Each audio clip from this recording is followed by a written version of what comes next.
Welcome to the Women Changing the World podcast, a podcast on a mission to bring you some of the most amazing women I know who are doing incredible things to generally make the world a better place.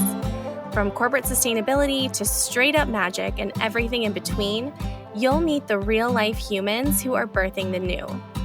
I'm your host, Liz Best, and I'm here to amplify the stories and voices of women who are changing the world.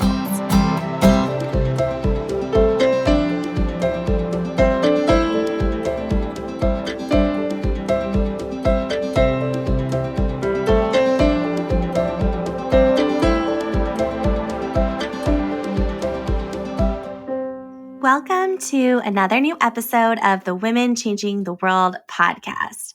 Today, I am so excited to sit down with Freya Williams. Freya is a sustainability, brand purpose, corporate responsibility, and marketing leader with 20 plus years of experience harnessing the power of business and brands to transform the world for the better.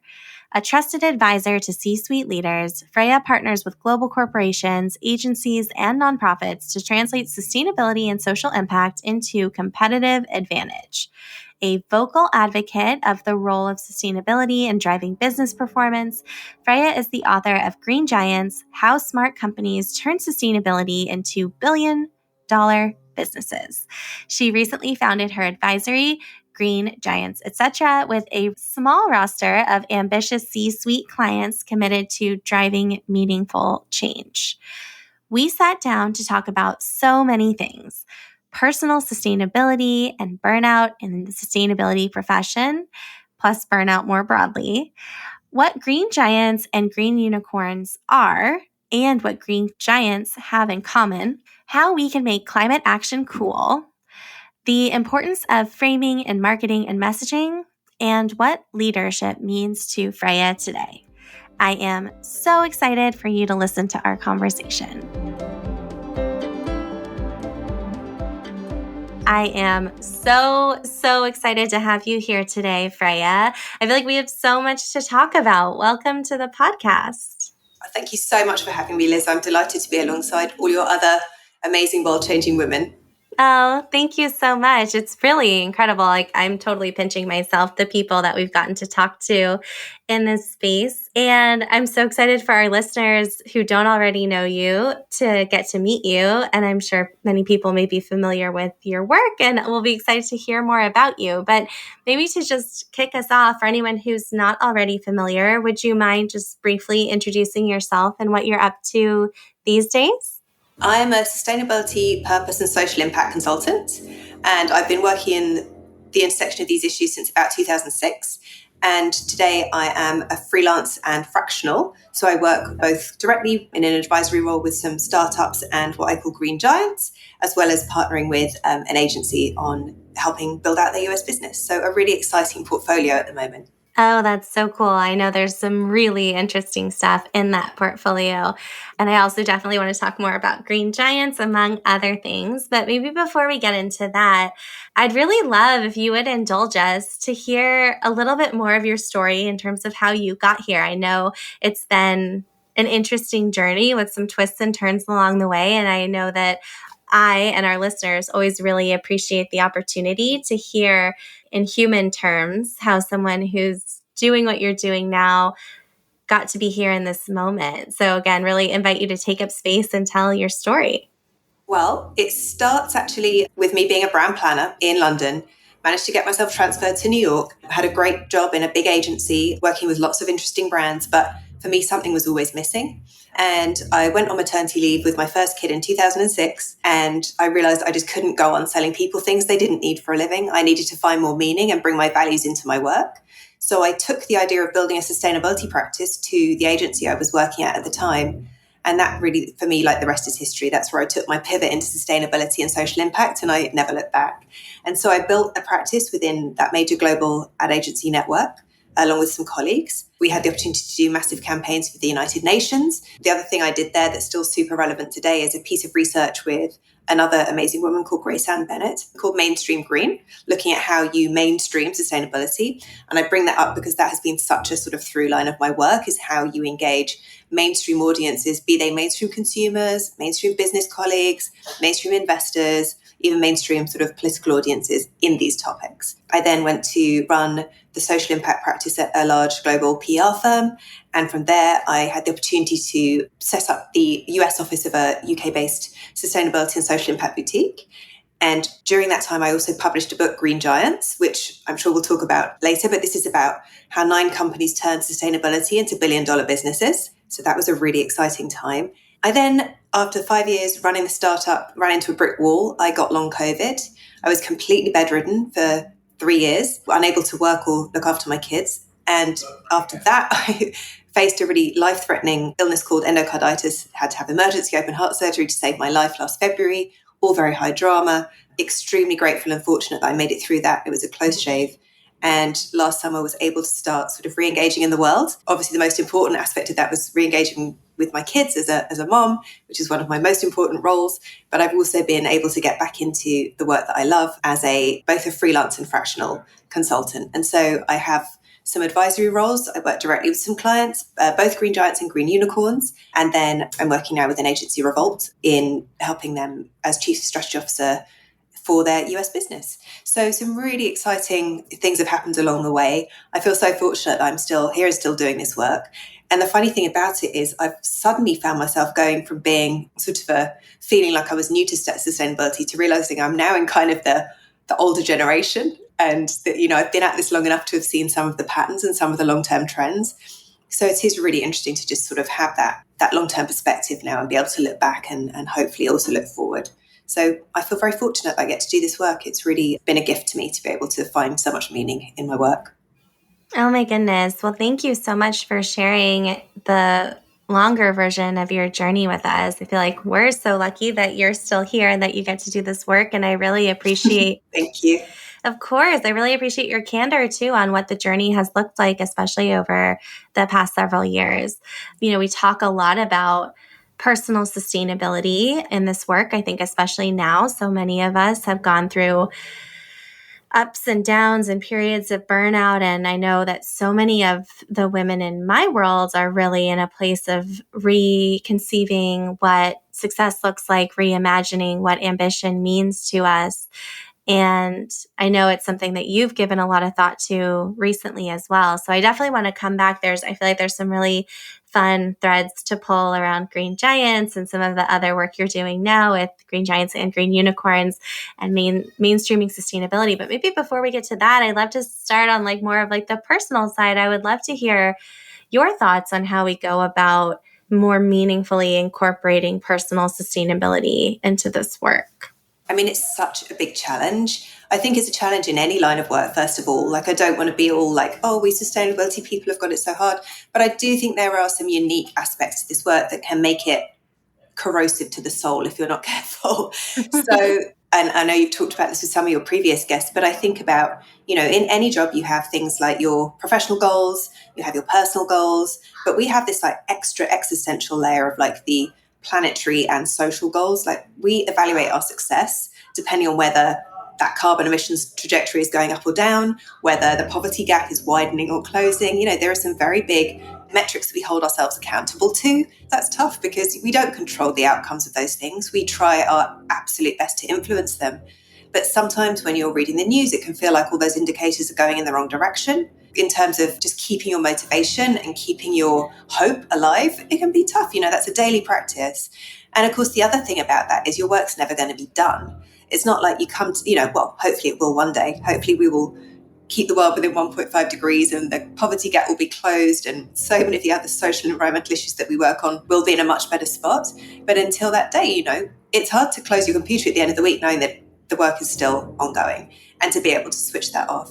And so I definitely have found myself in the past, I often ask myself, I've been doing this work for 20 years and we're still not where we need to be. Does that mean me and people like me have failed? These are the sorts of questions you can ask yourself, and you can be very tough on yourself, but it also means it's hard to ever put the work down and step away and go and do something fun because you feel like if you step away, then the world's going to go to hell in a handbasket. I think I now realize that there's some ego attached to that. Really, of course, every individual added together makes a difference. I have a mentor called Hunter Lovins, and she recently reminded me that when people ask, what can I do? I'm just one person. She says 8 billion people. And she reminds you that the only thing that's ever made a difference in the world is one person doing something. So, of course, the things we do as individuals make a difference. But it's also like, really, if I take the weekend off, that's not going to, in the grand scheme of things, impact things. So I've had to really understand that this work is really hard. It is a marathon, not a sprint. And if you try to approach it as a sprint and you never give yourself any downtime or any breathing room or any mental peace, you are not going to get to the finish line, whatever that finish line might be. So I've really had to personally sort of take a hard look at this and think really differently about what I do. And I just want to add that, I work with a lot of actually women. I also call them world-changing women. So I love that we've got the same philosophy. I've had the great privilege to work with some really incredible female leaders in our space, a lot of female chief sustainability officers. And I've just found that work to be so rewarding. And I feel like I've really found my people with these women. But, their job is also extremely hard. And one of the things I really observed was what I call the double loneliness. So often, not only are they one of the few women at the senior ranks of the corporate, one of the few women in the C-suite, but they're also the only person sort of pushing against the status quo, trying to drive sustainability. And so that can be a very isolating place to be. And of course, if you're a woman of colour, you live with a disability, you're a member of the LGBTQ plus community, you might have a triple loneliness or more. And that can create a sense of sort of isolation, and it can make the work also hard, particularly in this backlash era we live in. So I think there are many things that make the work difficult, and reckoning with that is part of what we need to do to sort of make sure that we don't lose people from this work. I mean, I took out nearly 4 years because I had made myself so ill just by never stopping. And we all have to learn that it's just not viable. The answer to every question can't be work harder, because there is a limit to how hard you can work and expect your body to be able to reset itself and rejuvenate itself. So I learned the hard way. Absolutely. And it reminds me of one of my favorite pieces of wisdom from another former podcast guest, Rebecca McGee, who founded Sister Seasons, who reminds us that if we're like working to protect the planet and preserve nature, like we are nature too. And it can be so easy to forget when we're in it, but just the same way that, nature has seasons, and there's seasons of abundance and seasons of planting and seasons of rest. Like we are also nature, and we also need those seasons, which I know for so many reasons, so many systemic reasons, so many of us have become so disconnected from that. But it is ultimately so true, especially as we think about how to resource ourselves for this work in the long run. And that's great wisdom. And we have to respect that. And business often doesn't, right? So you have to somehow try to create your own. I know the word boundaries comes up on this podcast more than almost any other, but it really was the most important thing for me in my recovery journey. I mean, I didn't even know what a boundary was. I certainly didn't know how to enforce one. So that's something I've really had to think very hard about and look at really carefully. You have to create those boundaries. Or I also look around, and there are some people who do just seem to be able to keep going and going and going. And so, of course, you feel, I should be able to keep up. But we're all different. And, you have to create the structures to support your own physical and mental well-being, as well as to make sure you have time for the other things in your lives that matter, like your children. We have to be able to do that. And the system doesn't really want us to. So you have to be very disciplined and very sort of, I guess, selfish sometimes in making sure those boundaries are in place. Totally. Well, and I think to your point around like the incredible world-changing women that you work with, like I do think that's where the relationships and support and community of other people who are navigating these challenges, who can reinforce that it's okay to set a boundary and it's okay to prioritize other things outside of responding to that email. Or like, I think because of how lonely it can be, or how only we can feel for so many reasons, having other people who can hold up a mirror and also who can model what doing things differently can look like and feel like and be like, and the impact that can have, I think can also be so powerful. It's really interesting. I was thinking actually today about Climate Week, because that's coming up in September and we're at the beginning of the summer when we're having this conversation. And I was just thinking, I've watched Climate Week. I've been to Climate Week for, I don't know how many years now, but it's over a decade that I've been attending Climate Week and similar events, and how it's grown. And at the beginning, it was like relatively small and unknown. And now, last year at Climate Week in September, I don't really know how many people attended, but I know there were over 600 events on the agenda. And I know there was a climate tech startup drinks where I think 2,000 people attended. So we feel like we're alone, but we're actually really not. And I think that's why when you bring sustainability people together, you just get this incredible surge of energy, because often people are the one or two inside their organizations. But when you bring everyone together, you're like, oh, wow, there are so many of us. And you can find these moments in the year to come together to refuel and re-energize each other. And the boost coming out of that week is just, it'll carry you through the next few months, And I also was just recently at Sustainable Brands. We had such a lovely community at that event. We held a dinner and the discussion was so phenomenal. People were being vulnerable. Everyone had a point of view they weren't afraid to share. And everybody at the table walked away feeling not only had they contributed, but they'd really learned something. So I think, to your point, and I know this is your business model, but you're onto something crucial, because that community just is so important. I actually wrote about it in my book, which I know we'll come on to, that, sometimes those events feel like the survivors kind of straggling in. And then by the time you leave, it's like you've filled up your cup and, you've been able to re-energize. And I noticed that at companies that I work with, because obviously I see a really diverse range of companies in my work, the ones that have bigger, more established sustainability teams with a very senior CSO who's taken very seriously by their other C-suite colleagues, their momentum is incredible. And then I work with clients who they're setting up a department or they're one of two inside an organization. And you can see how challenging that role can be. And often that's part of my job, is to go in and help be that kind of, me and my team be that. We plug in and we give you the fuel that you need. But I think not underestimating the importance of the collective in this work is crucial for so many reasons. I couldn't agree more. And I think, as you know, that's something I'm such a believer in. And it's been really fun to see the way it feels like in-person gathering has been back in a very different way this spring than I think I personally have felt it over the past few years with the pandemic.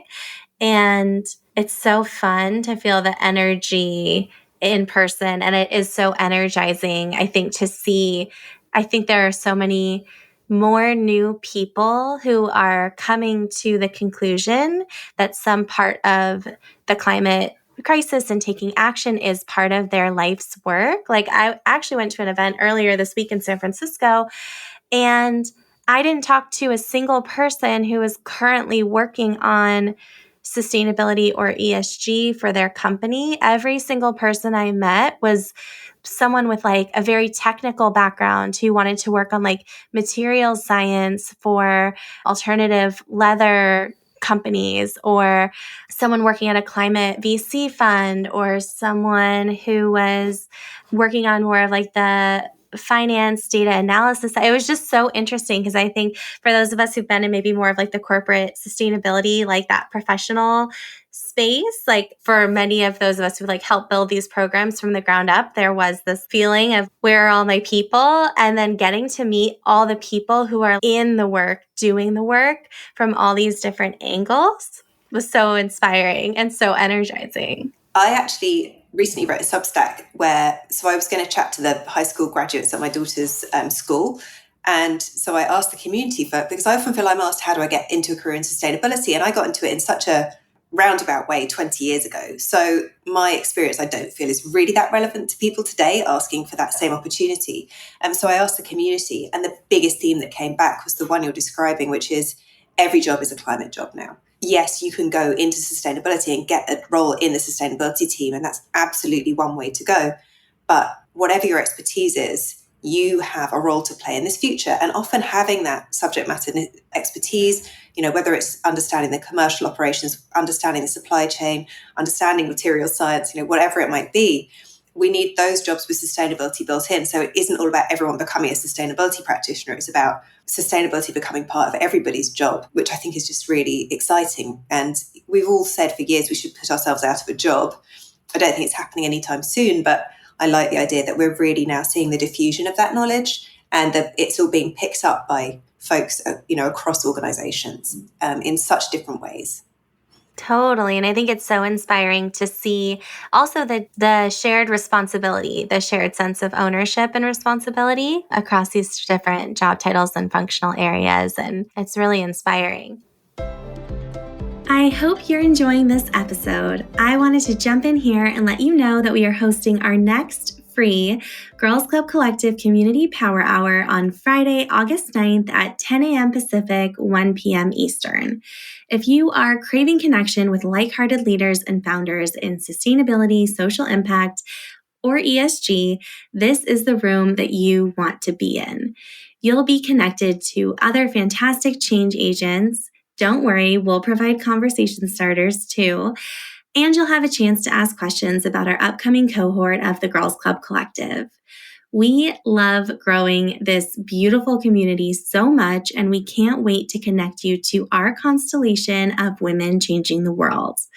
You can sign up on our website at girlsclubcollective.co/community-power-hour or via the link in the show notes. I am so excited to meet you virtually in person on Friday, August 9th. Now, back to the episode.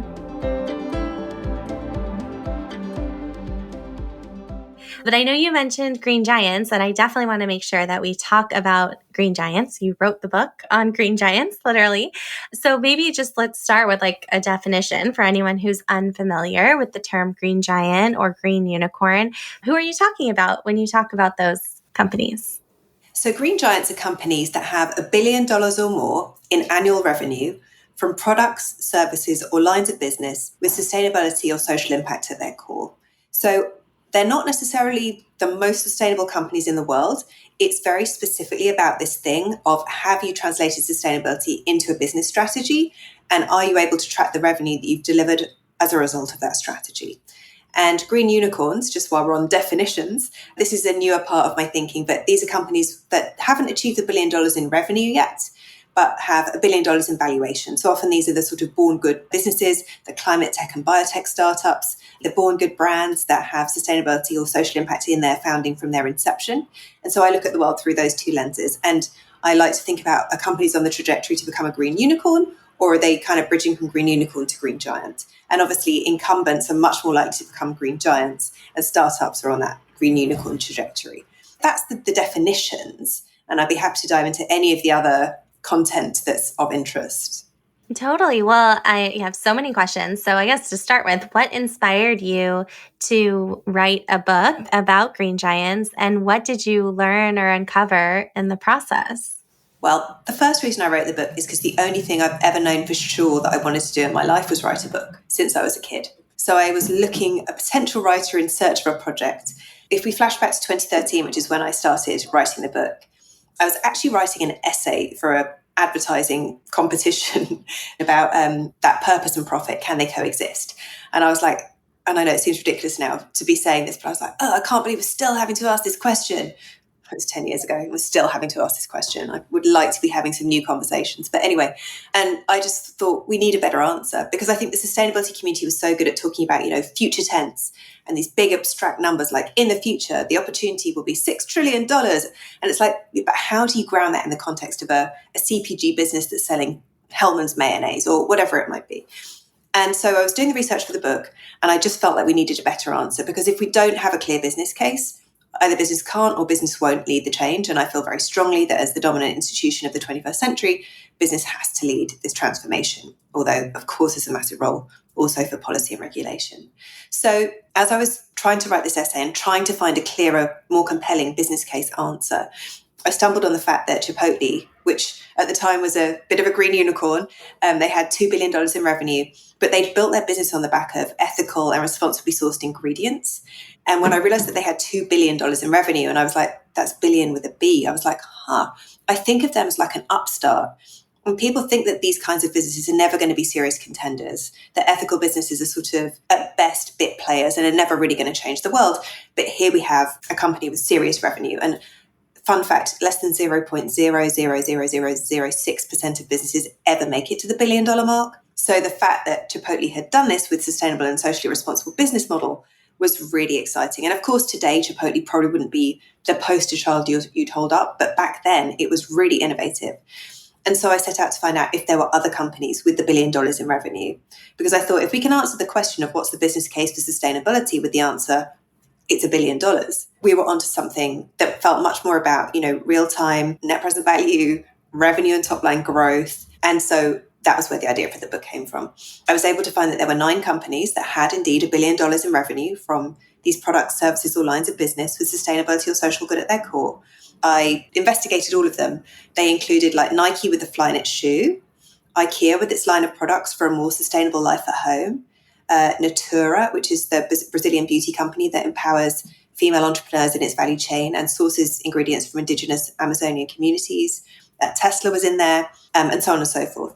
And I went to my agent and I said, I found my book idea. And she said, well, you can only write a book about this if you can work out what these companies have got in common. And so I was like, oh, what if they don't have anything in common? I mean, I had in there GE with their eco-imagination business strategy, producing jet plane engines and electric car charging stations. And I had Whole Foods selling curly kale. I mean, where was the connection point going to be?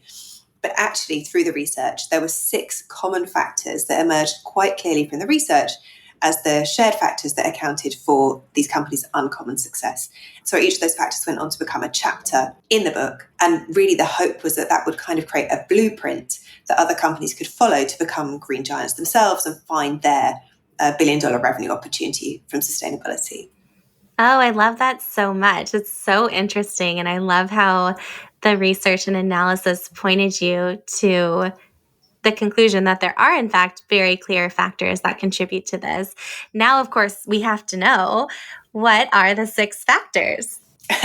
Okay, you're ready. So the first one is an iconoclastic leader.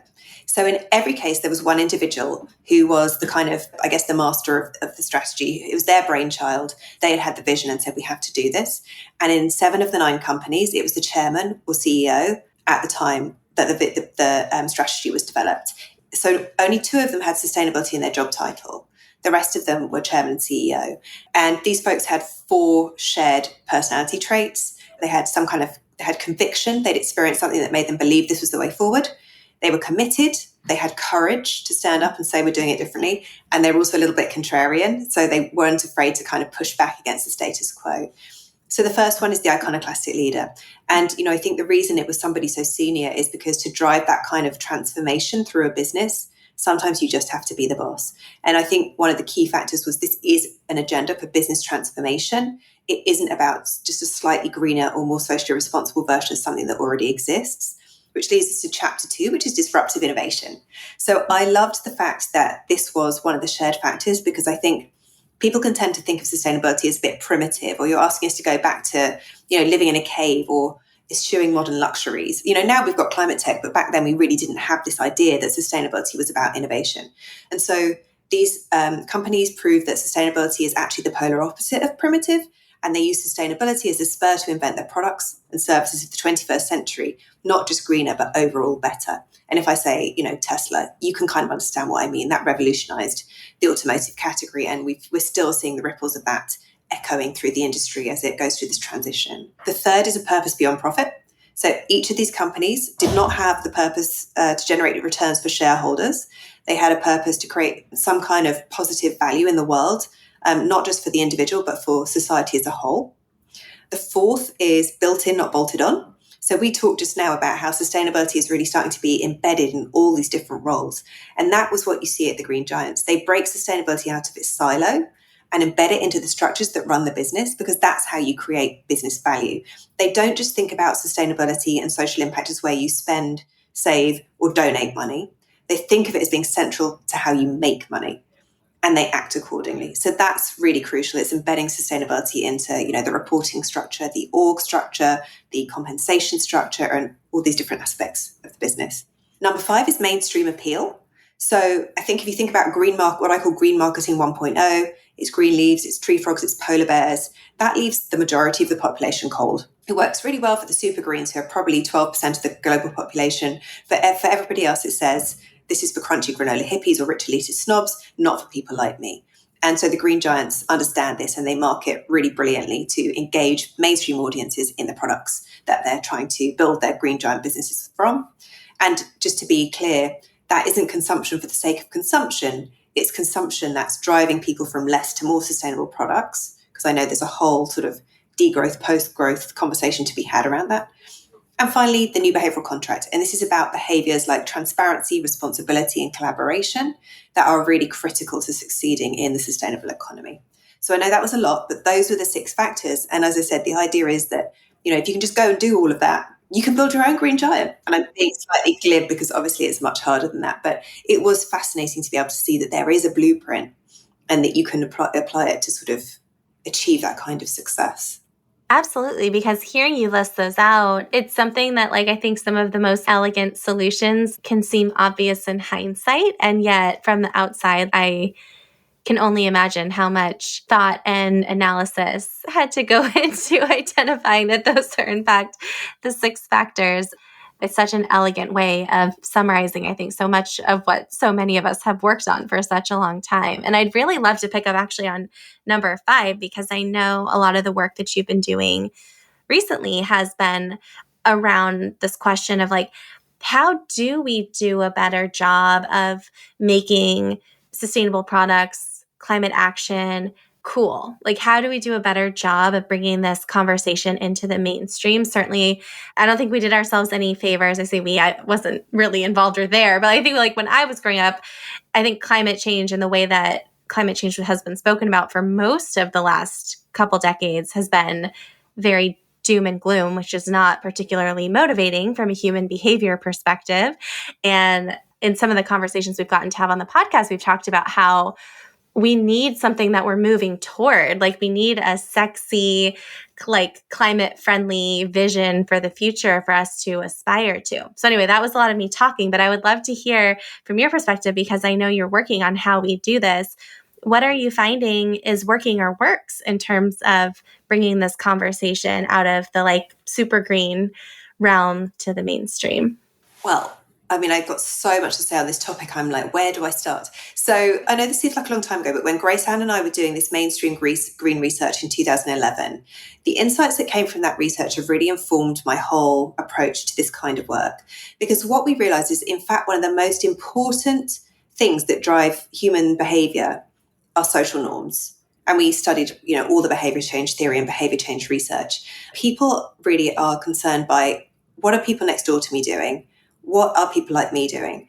And we asked people about why they were or weren't embracing sustainable products and services. And we found the most amazing things. We had men who were walking home from the grocery store with piles of groceries in their hands because they didn't want to take the plastic bag, but they didn't want to be seen with a man tote, a reusable bag. They felt that was too girly and that they were going to be judged.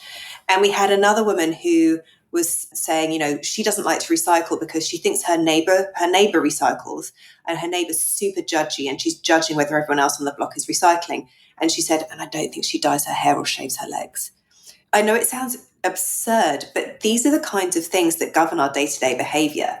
Social norms, we're social animals. We've already talked about this a little bit, but so that was super powerful for me, understanding the power of social norms, and also the power of things like changing the defaults, making it easy. And then you've mentioned making it cool. And so this is something that's so often, I think, overlooked in sustainability marketing for a couple of reasons. I think, first of all, a lot of sustainability marketing, at least historically, was created by green pioneers for green pioneers. And so we were speaking to each other, and we are people who are super fired up. And this is partly informed by research from Futera, one of my previous companies. They want to be the change they want to see in the world. We feel very connected to big global issues. We really care about the polar bears and the ice caps. So we will buy something for that reason. We might even be prepared to accept a trade-off in quality and a price increase. But we are the massive minority. And what's even more important than that is we are not aspirational to anyone else. They don't want to be that woman who doesn't dye her hair or shave her legs. They don't want to be the preachy worthy person who's going to make you feel guilty about every single choice you make and judge you. I still have this. I go to see friends and they're like, oh God, I'm really sorry. I haven't got the eco-friendly washing up liquid right now. They think I'm judging them, and I'm not.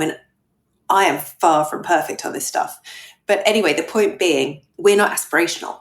And I think the green community has been a little bit guilty of thinking that everyone else was just like us, and we'll educate them and they'll come to understand that they need to, become enlightened. And that's just not the way the world works. People don't live at Google Earth View connected to these big global issues. Most people live at Google Street View. They are dealing with what's going on in their lives, their kids, their families, their social media feeds. And rather than trying to sort of turn them into green pioneers, what we need to do is work out how to make sustainability relevant in the context that they're living in. And so this is where there is a group that Futera calls gold prospectors. And these are people who, this is the mainstream, but crucially, these are influencers. They're people that set the trends. And so if sustainability is going to make them look cool, if it's going to give them personal benefits, if it's going to make them feel great, maybe even allow them to virtue signal a little, it's going to land much better.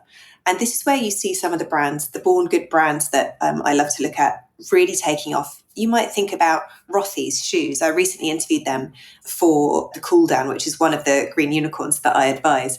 So Rothy's shoes are made from recycled plastic bottles, as you may know. Oh, I have 2 pairs. I'm obsessed. Yes. Well, they're super cute. They're really comfortable. You can throw them in the washing machine because they're washable, which is a huge benefit for anyone in the summer. But the fact is that most people are buying them because they're cute, they're comfortable, you can wear them to work, you can wear them out in the evening, you can throw them in the washing machine, but P.S. they're sustainable. And what the CSO told us is that exactly that, people are buying them for all the fashion reasons, but actually when they talk to people, they love the bragging right of, oh, it's made from recycled plastic bottles, it's eco-friendly.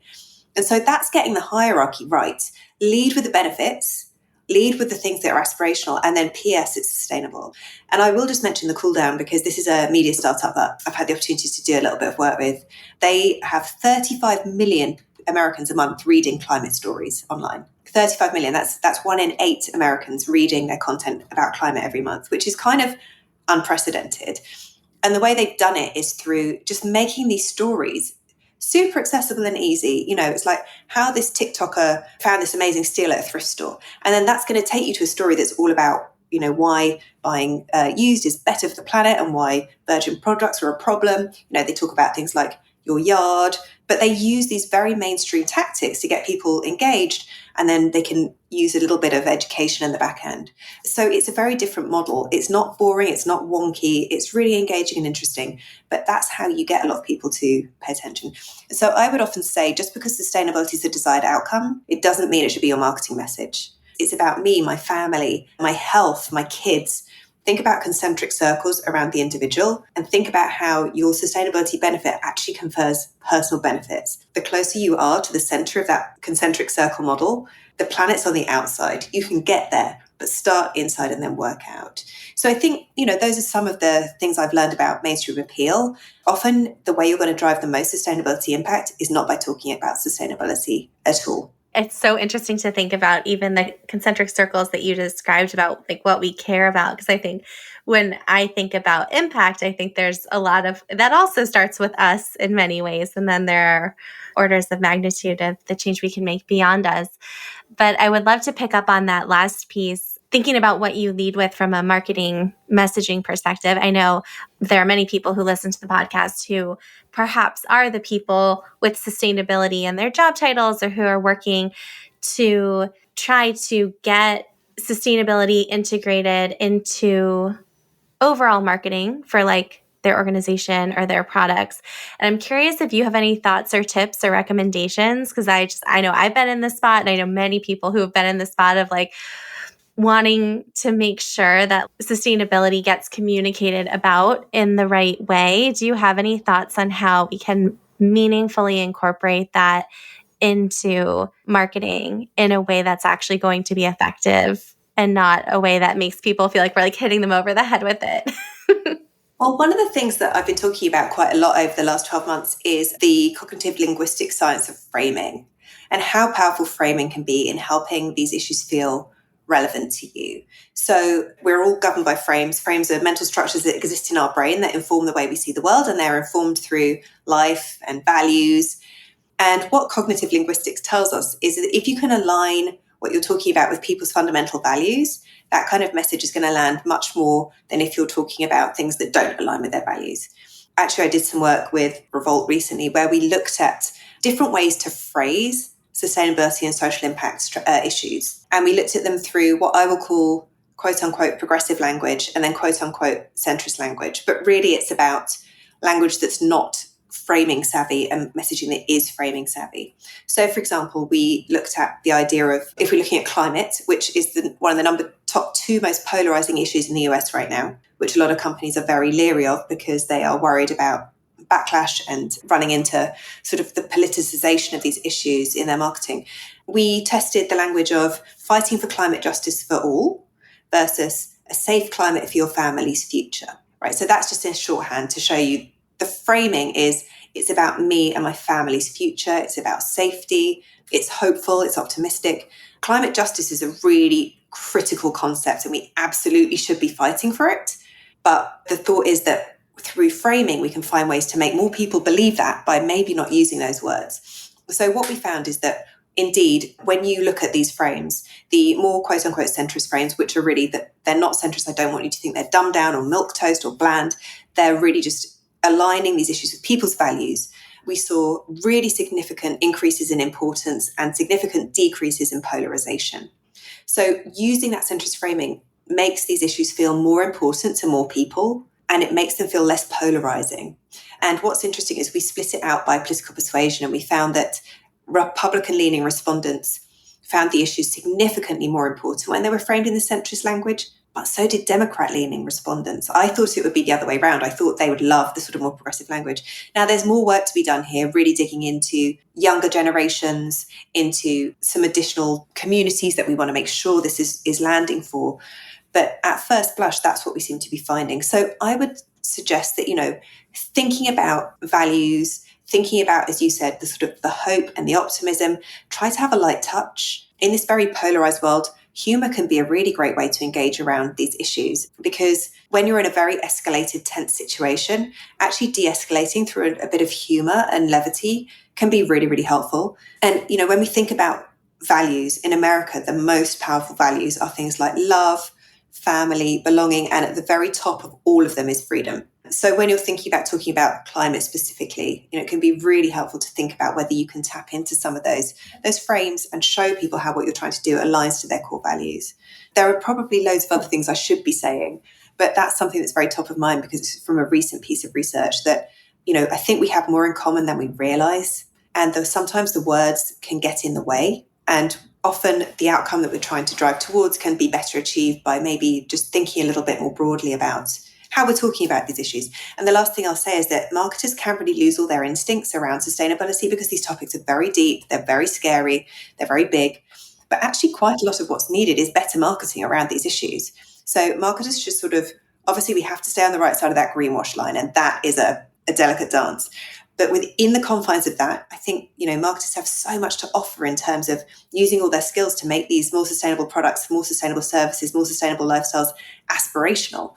And it would be great to see more of the creative workforce out there really leaning in on these issues. And we're now finally seeing a lot of industry initiatives to try and harness the power of the creativity that exists in these industries to change the world for the better. And that's really, really encouraging. Oh, yes, I could not agree more. And thank you so much for that really thoughtful answer. I remember reading, I think your newsletter and your writing around that framing piece and just being really struck by the extent to which words matter. And also, I really walked away, and we've had plenty of conversations about this inside my community and in our world. It's how can we not let the words get in the way of the work that's actually the thing that's making the difference? How can we frame these issues and these topics in a way that is going to, most importantly of all, allow us to do the work that we need to do to build the future that we need? Yeah.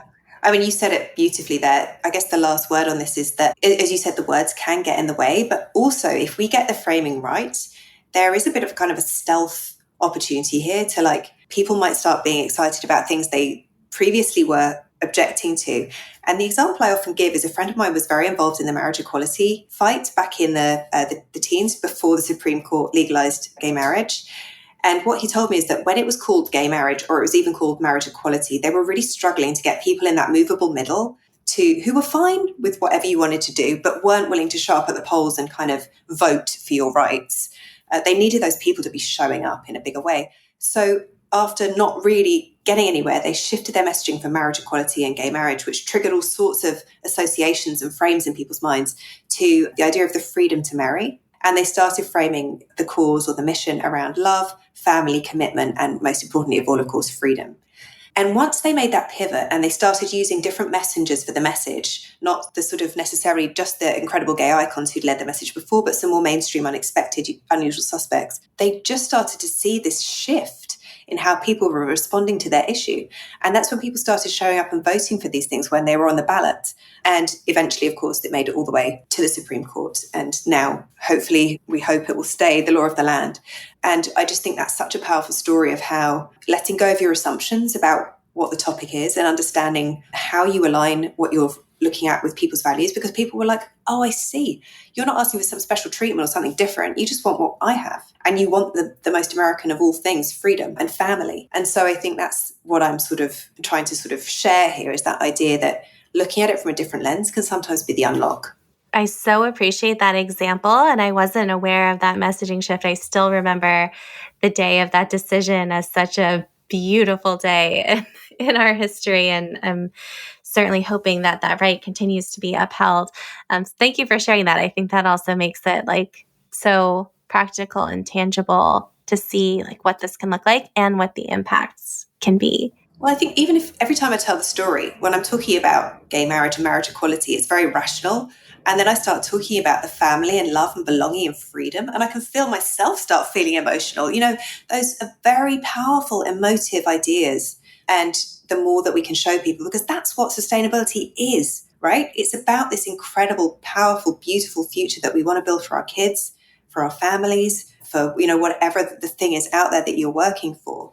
And so I think if we can just find ways to help people see that, as you said at the very beginning, you know, the doom and gloom message can be very disempowering, can really shut people down. And what we need now is people who've come alive, not people who've been shut down. And so the more that we can find ways to really ignite the power of that emotion, the power of that positive vision, I think the better. Oh my goodness. Yes. Well, I feel like that's such a perfect jumping off point for the last question I wanted to make sure to ask you while we were here today, or the last big question I'll say, which is about leadership. I know leadership, it's a big topic that we're exploring on the podcast this season. It's something that I've been learning a ton about. I know our listeners really care about and are thinking a lot about how we can lead in different ways, because the thinking that got us here is not the thinking that's going to get us where we need to go. And I think that's true for leadership as well. So I would love to hear how you're currently thinking about leadership and what it means to you in this moment. Oh, that's such a big question. I suppose, you know, I work with a lot of change agents, and I think that is a very specific type of leadership, trying to be an agent for positive change.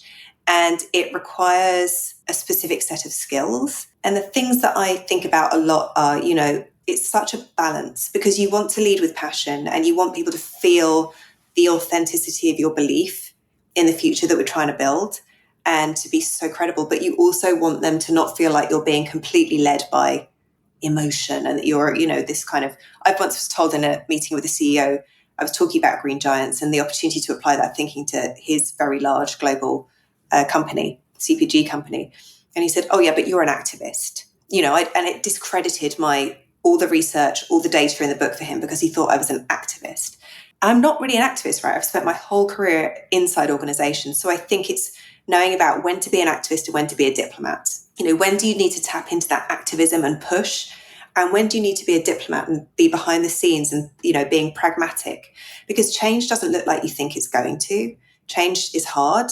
It often takes much longer than you wish it would. Compromise isn't necessarily a dirty word. There is no company that I've ever worked with that has accepted the recommendations we've given them at the first blush. We always have to go back and like sort of rein in some of the ambition, perhaps right size some of it, make it a little bit more acceptable. But I would rather accept, maybe some people think that's not right, but I would rather accept some change than no change. And just thinking about myself, I mean, I suppose over the years, I've gotten a lot of things wrong in leadership roles, and you live and learn, right? I've learned that those boundaries matter, self-care matters. The most powerful meme I've seen is that one that says, you don't have to set yourself on fire to keep the world warm. And that just speaks to me so much, because I spent most of my life trying to set myself on fire to keep the world warm. And guess what? I burned out. And so, you know, I've really sort of learned that being a leader and being a change agent does involve self-preservation. It involves integrity. And there's nothing like nearly dying and then surviving to make you sort of rethink a lot of things. And so I think since I've emerged from being ill, I perhaps am, I hope, going to be a better leader who's a bit more humble, because I know how easily all of this can go away. Perhaps a bit more human, because I've now been through a hardship of my own. And there are many times that I probably wasn't sufficiently accommodating of employees on my team with personal circumstances or disabilities that I wish I'd done differently. I've learned to really reprioritize, because if you aren't prioritizing the things in your life that are important, I don't think you're being a good leader. So my kids have not always come first, if I'm honest, because work always came first. And I've corrected that. And another thing that I've really enjoyed is I've been really lucky to work with some brilliant people on my teams over the years. And there are some of them who still call me boss, even though I haven't been their boss for a long time. And I've realized that it's really important to me to still be there for them in the capacity that they might need, as what one of my former colleagues calls a forever boss, which I just is so proud for me that, she says, who we are, it's a group of us who you're our forever boss. And I just, there are some people who also hate me because I had to lay them off and think I'm the devil incarnate. That is part of life as a leader, right? Not everybody's going to love you, especially. And I did used to try and make sure everybody loved me. And now I realize that was also a mistake. I'm trying to ditch the people pleasing. That's not being helpful often as a leader. You do have to be clear. But yeah, for those people, I really love that they keep me around, that they sort of still come to me if they need a sounding board or they need a reference. And I realized that I never had somebody like that in my career. When I was coming up, I'm getting old now. There wasn't the generation of incredible professional women and role models for me to look up to. There just weren't very many of them back then. And there was definitely nobody who sort of looked at me and said, I'm going to mentor you, or I'm going to be there for you. And I really could have benefited from it, from some of that guidance, some of those guardrails, and somebody who sort of gave a shit, to be perfectly honest. So I'm trying now to be that person who sort of embraced that role, because I realized that I would have loved to have had a Freya, somebody who really actually cared what happened to me and was willing to give me the advice if I sought it. So I'm sort of also think I've learned a lot about how important managing your team is, and perhaps in a way that I didn't really understand it before I went through some of the things that I've been through. So, hard knocks can be learning opportunities if you let them. Wow. I'm just really struck by what a beautiful definition of leadership you've offered. And may we all be more humble, more human, with the clear priorities that extend so far beyond work and that include relationships that go beyond our current job title and function. I really appreciate that. Thank you for sharing. My team is like any client I've ever worked with and loved, and any person that's ever worked with me and loved. It is my forever team and my forever clients. If you're lucky enough to meet people like that, you should absolutely nurture and cultivate and keep those relationships, no matter what your job title or their job title is.